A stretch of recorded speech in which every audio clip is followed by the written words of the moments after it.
Hello everybody, my name is Branta J. Mikuleski, and today we are going to be going over a project I recently did for my Programming for Everybody class, which covers global carbon dioxide emissions. Let's redo that.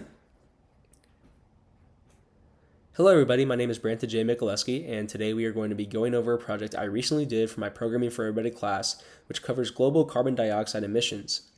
We will be covering 3 areas in the presentation. Those areas are methodology, results, and visualizations. We will also be talking about the insights and what we learned from this analysis. The first thing we needed to do is scrape the data we needed from the website. We used the request and beautiful soup libraries in Python to extract the data and turn it into a CSV file. Some challenges I faced when creating this code was finding the correct class under which the table we wanted was stored. Unfortunately, all the tables were stored under the same class, so to combat this, I simplified the search of the class to data table and looked specifically for what the headers I wanted were under, which was span. This is interesting because normally headers for what we wanted would be under th for table header, but after looking through the source code, I found the information under span. Another challenge I faced was finding the directory to which to send the created file to, and after a quick Google search on how to find the directory, I was able to create and store the file on my computer. The next objective was to clean the data and create data tables using SQLite queries. The data we pulled from the website contains 206 different columns of data, and for measuring the top contributors to CO2 emissions, I decided to only use the top 10 columns of the data we collected. Then split the original table into 2 separate tables for easier access. Once I created my tables and inserted the correct values into the table, I then converted those tables into CSV files and stored them with the one I stored previously. Some challenges I faced were making sure I inserted the correct values into the table to avoid a skewed analysis, and another challenge I faced was converting the SQLite data into a CSV file. To combat this, I watched a very helpful video on YouTube from WasteScript to convert the data successfully.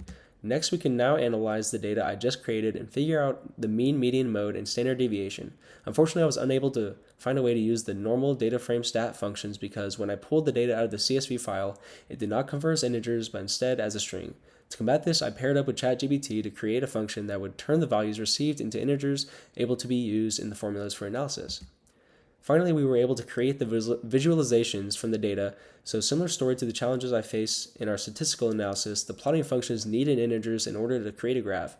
So following the steps I did before, I pulled the row of data and floated the values to turn them into integers and stored them in dictionaries. Unfortunately, somewhere in my data conversion from earlier, the numbers got mixed with the wrong values, so I had to go back and make sure the values were inserted correctly and then called on correctly.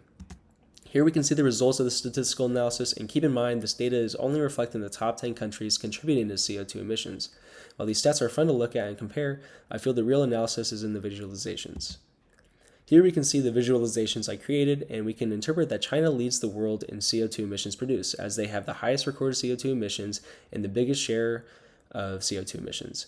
This makes sense considering how large of an industrial manufacturing country China is and the countries that follow as well. Another interesting thing I found is the population of these countries and how they relate to CO2 emissions. You can see that while it does not have a direct factor, it still points to the fact that urbanization, which leads to industrialization, can influence the amount of CO2 emissions released. Thank you all for watching.